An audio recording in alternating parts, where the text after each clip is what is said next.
سيدنا محمد وعلى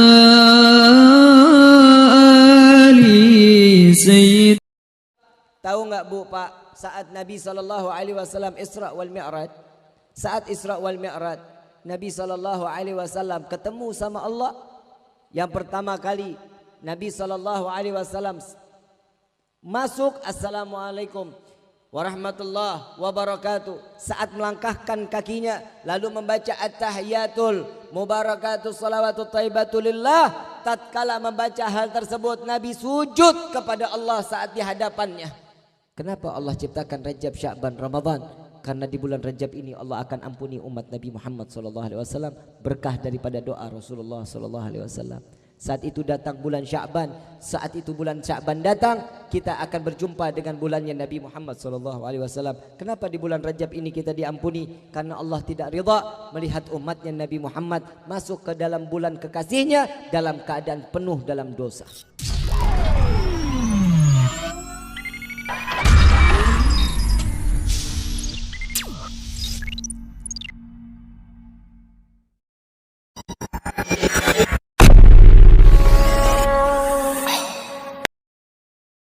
Hadirin wal hadirat rahimakumullah, dalam rangka memperingati Isra wal Mi'raj baginda Nabi Muhammad sallallahu alaihi wasallam, kita tahu tidak lepas daripada apa yang dikatakan oleh Allah di dalam bulan ini adalah sebagaimana Nabi Muhammad sallallahu alaihi wasallam sebagai tetamu yang paling istimewa di hadapan Allah.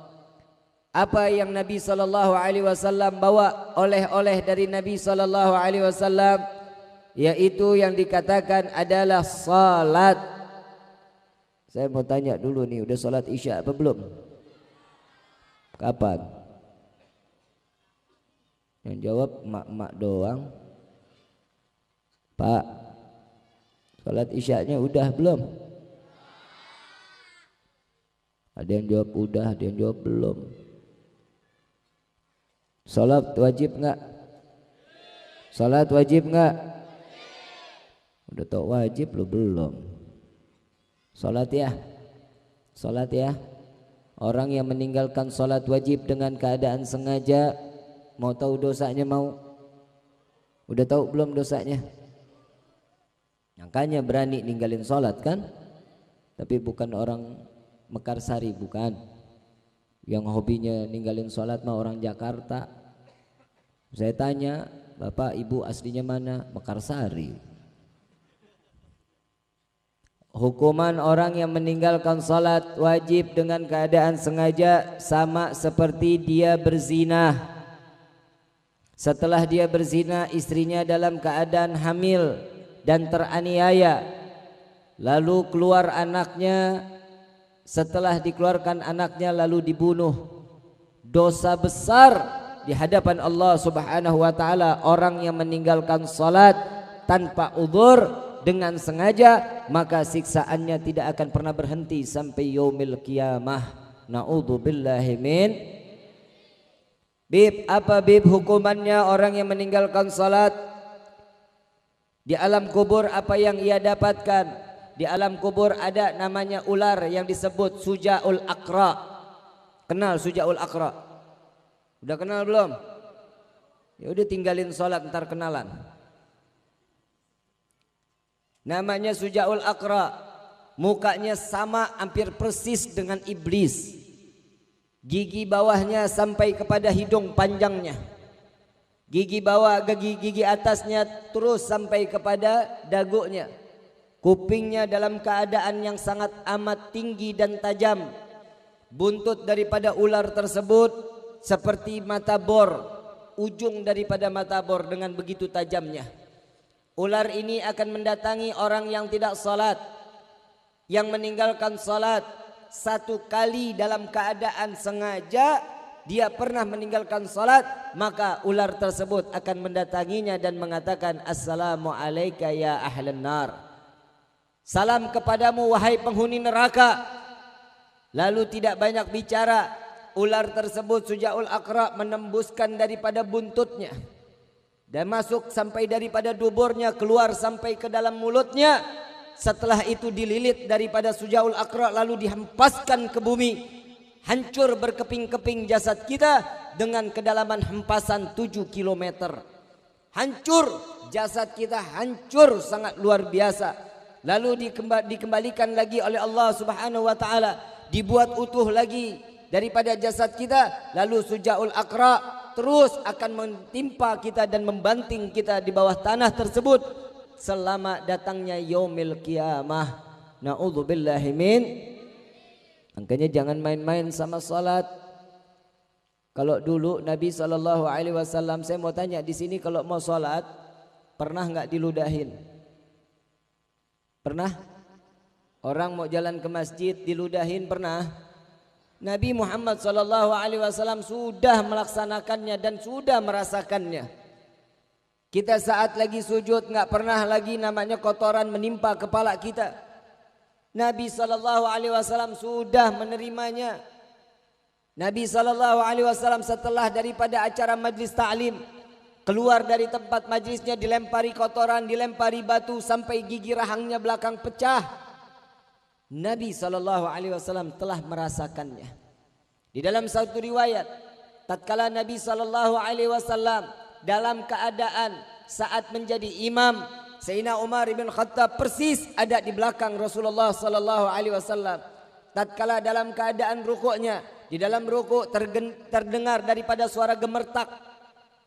Daripada i'tidalnya mendengar lagi suara seperti gemertak, sampai ke sujud, sampai selesai. Nabi SAW ditanya oleh Sayyidina Umar bin Khattab radhiyallahu anhu wa radahu. Tatkala ditanyakan, ya Rasulullah, apakah engkau dalam keadaan sakit? Aku mendengar ada suatu bunyi daripada jasadmu seperti tulang yang beradu dengan tulang, ya Rasulullah. Oh iya wahai Umar, apakah engkau mendengarnya? Ya, ini yang membuatku ada suara di daripada tubuhku.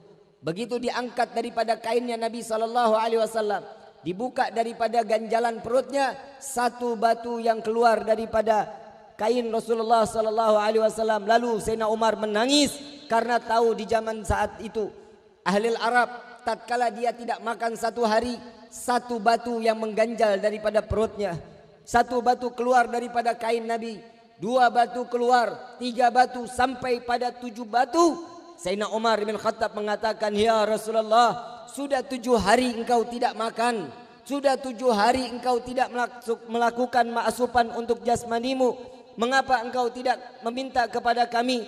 Kenapa engkau tidak minta mengirimkan makanan kepadamu? Apa jawaban Rasulullah SAW? Biarkan wahai Umar, aku ingin merasakan bagaimana laparnya tatkala 7 hari aku tidak makan. Aku ingin merasakan kelaparan umatku di akhir zaman kelak.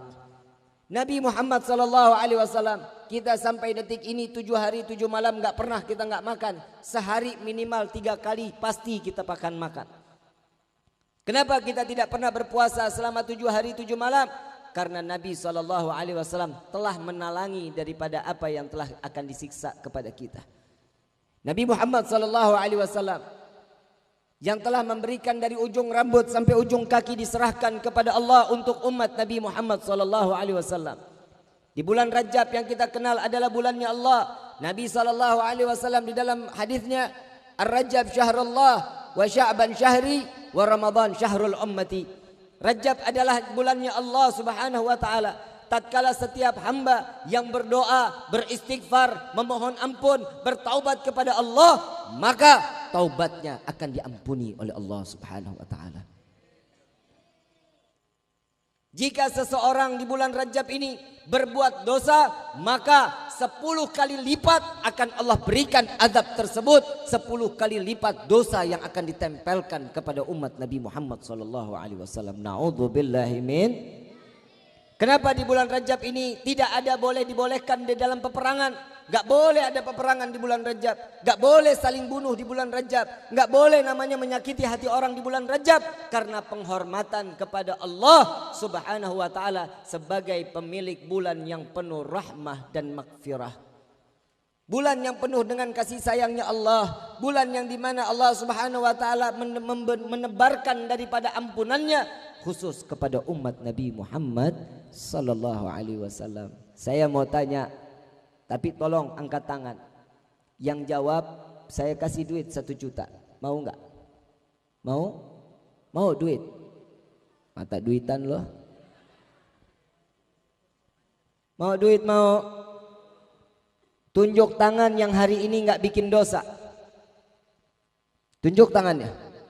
Habib, hari ini saya enggak bikin dosa sama sekali, Bib. Ada? Tambahin dia 5 juta. Ada? Ini kayaknya udah makin tinggi, udah mulai ada yang pede nih. Gak akan pernah ada orang yang mengaku, Beb, saya hari ini bikin dosa. Gak ada yang ngaku. Baik, hari ini saya di kamar, saya gak keluar sampai tengah malam. Gak akan keluar. Tapi pikirannya berbuat dosa kepada Allah subhanahu wa ta'ala. Hatinya berbuat dosa kepada Allah. Manusia yang sering gibah laki-laki apa perempuan? Benar, Bu. Yang sering gibah, tahu gibah? Kalau beras habis diarak, beras habis diayak, apa namanya tuh? Oh, itu gabah. Bukan gibah, bukan. Udah diganti, udah ya. Gibah itu membicarakan kejelekan orang, betul? Betul? Lagi orang mah nggak usah dijelekin, udah jelek. Betul nggak? Sifatnya jelek. Kalau mukanya jelek sih ya bonus dari Allah. Coba lihat perjalanan Isra wal Mi'raj Nabi Muhammad sallallahu alaihi wasallam. Saya ingin menyatakan kenapa sih kita harus cinta sama Nabi? Pernah kan dengar ya ayat yang dikatakan la in syakartum la azidannakum wa la in kafartum inna adzabi? Tahu kan ayatnya, tahu? Said Muhammad bin Alwi al-Maliki mengatakan di dalam firman-Nya Allah Subhanahu wa taala, ini firman ditujukan untuk hamba Allah yang sebagaimana mereka adalah umat Nabi Muhammad sallallahu alaihi wasallam. Bersyukur untuk apa? Bersyukur kepada Allah karena dititipkan Nabi Muhammad untuk menjadi nabi akhir dan kita sebagai umat Nabi Muhammad sallallahu alaihi wasallam. Tahu enggak, Bu, Pak, saat Nabi sallallahu alaihi wasallam Isra wal Mi'raj, saat Isra wal Mi'raj Nabi sallallahu alaihi wasallam ketemu sama Allah. Yang pertama kali Nabi sallallahu alaihi wasallam masuk, assalamualaikum warahmatullahi wabarakatuh. Saat melangkahkan kakinya lalu membaca at-tahiyatul mubarakatuh salawatut thayyibatulillah. Tatkala membaca hal tersebut Nabi sujud kepada Allah saat di hadapannya. Lalu diangkat oleh Allah. Apa jawaban daripada Allah? Wahai kekasihku, angkat kepalamu, bangun dari sujudmu. Dibangun oleh Nabi. Lalu sujud lagi Nabi Muhammad. Setelah sujud lagi disuruh angkat lagi oleh Allah. Ya Muhammad, angkat kepalamu wahai kekasihku. Sampai 3 kali Nabi SAW sujud kepada Allah. Lalu apa yang dikatakan oleh Allah? Ya Muhammad, apa yang engkau inginkan wahai kekasihku? Ya Allah, jadikanlah umatku seluruhnya sebagaimana penghuni syurgamu. Ini doanya Nabi di hadapan Allah. Apa jawaban Allah? Mereka akan aku masukkan ke dalam syurga apabila mereka mencintaimu, menyayangimu, ada dirimu di dalam hati mereka, maka engkau dan umatmu akan aku kumpulkan di dalam syurganya Allah. Hadirin wal hadirat rahimakumullah. Yang terakhir saya ingin menyampaikan, kembalilah kepada Allah. Kembali kepada Allah. Bertakwalah kepada Allah. Maka mohonlah kepada Allah, kembalilah kepada Allah, menjadilah hamba yang takut kepada Allah Subhanahu wa taala. Dan yang kedua, bersyukurlah kita kepada Allah karena kita dijadikan umat Nabi Muhammad sallallahu alaihi wasallam. Dengan rasa syukur, bersyukurlah kepada Allah, jazaallahu anna sayyidana Muhammadan ma huwa ahluh. Terima kasih wahai Allah karena engkau telah menciptakan Sayyiduna Muhammad sallallahu alaihi wasallam. Kenapa Allah ciptakan Rajab, Sya'ban, Ramadan? Karena di bulan Rajab ini Allah akan ampuni umat Nabi Muhammad SAW. Berkah daripada doa Rasulullah SAW. Saat itu datang bulan Sya'ban. Saat itu bulan Sya'ban datang, kita akan berjumpa dengan bulannya Nabi Muhammad SAW. Kenapa di bulan Rajab ini kita diampuni? Karena Allah tidak ridha melihat umatnya Nabi Muhammad masuk ke dalam bulan kekasihnya dalam keadaan penuh dalam dosa. Tidak cukup sampai di sana. Datang lagi Ramadan. Tatkala fase pertama dari tanggal 1 sampai tanggal 10 adalah rahmah. Adalah fase rahmahnya Allah subhanahu wa ta'ala. Kasih sayangnya Allah. Dan yang kedua, fase kedua dari tanggal 11 sampai tanggal 20 Ramadan akan mendapatkan suatu maghfirah. Ini adalah ketaatan Allah dengan kebaikan Allah, dengan kemurahan Allah memberikan kita ampunan kembali di bulan Ramadan. Tahu umat Nabi Muhammad yang kemarin telah bertobat, hari ini telah berbuat kemaksiatan lagi, masih dibukakan pintu ampunan oleh Allah. Dan di fase ketiga dari tanggal 21 sampai 30 Ramadan Allah membukakan yang disebut namanya Idqan minan nar, dijauhkan kita daripada api neraka sesuai dengan doa Nabi Muhammad SAW, karena Allah ingin mengumpulkan umat Nabi Muhammad masuk seluruhnya ke dalam syurganya Allah. Amin ya rabbal